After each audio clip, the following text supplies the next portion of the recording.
Islamic channel.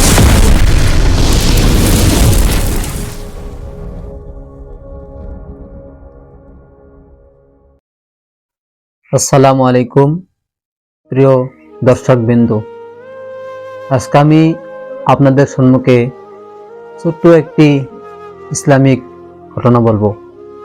যদি ভালো লাগে চ্যানেলটি সাবস্ক্রাইব করবেন। ঘটনাটি হলো, দুনিয়ার মধ্যে তিনটি বস্তু কিয়ামত পর্যন্ত পেরেশানির মধ্যে থাকবে।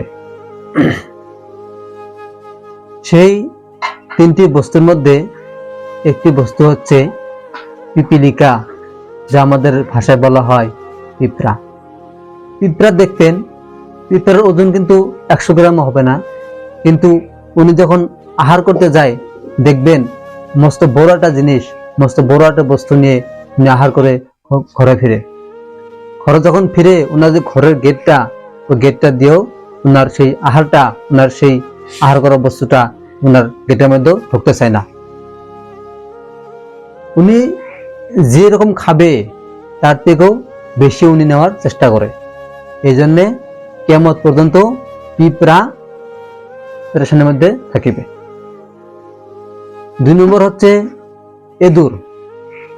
এঁদুরকে দেখতেন, এঁদুর যখন কৃষকরা ধান ক্ষেত করে, ধান খেতে কি করে, এঁদুর ধান কেটে কেটে কেটে কেটে গাতায় নিয়ে বোঝাই করে। মানুষের খেতা কম্বল বালিশ কেটে কেটে নিয়ে গাতায় বোঝাই করে। এঁদুর 4টি-5টা করে সন্তান জন্ম দেয়।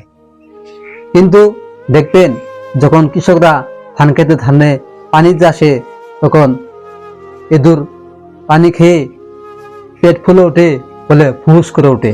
কিন্তু উনার জীবন নিয়ে উনি বাঁচবে না ওনার ছেলে সন্তানরা বাঁচাবে, না উনি ওনার ধন সম্পত্তি বাঁচাবে। এই জন্যে কিয়ামত পর্যন্ত ইঁদুর পেরেশানির মধ্যে থাকবে। 3 নম্বর হচ্ছে আমরা মানুষ। দেখেন আমরা কিরকম মানুষ। আজকে আমার একটি ঘর আছে, আমি আর একটি ঘর দেওয়ার চেষ্টা করি। আমার একটি বিল্ডিং আছে, আমি একটা বিল্ডিং দেওয়ার চেষ্টা করি। আজকে আমার কাছে একটা গাড়ি আছে, আমি আর একটা গাড়ি কেনার চেষ্টা করি। তো আমাদের মৃত্যুর আগ পর্যন্ত আমাদের আশা কি হবে না, ফুরাবে না। আমাদের খায়েশ কি হবে, ফুরাবে না। আমাদের কিয়ামত পর্যন্ত এইভাবে আমাদের চলতে থাকবে। তো ভাই ও মহাতরম দুস্থ বুজুর্গ, আমরা কি করি, সকল বাদ দিয়ে আমরা কি করি, আল্লাহর ইবাদতে মনোযোগ দেই। আল্লাহ ইবাদত করলে আল্লাহ আমাদেরকে রিজিক দিয়ে দিবেন। যদি গল্পটি ভালো লাগে অবশ্যই সাবস্ক্রাইব করবেন।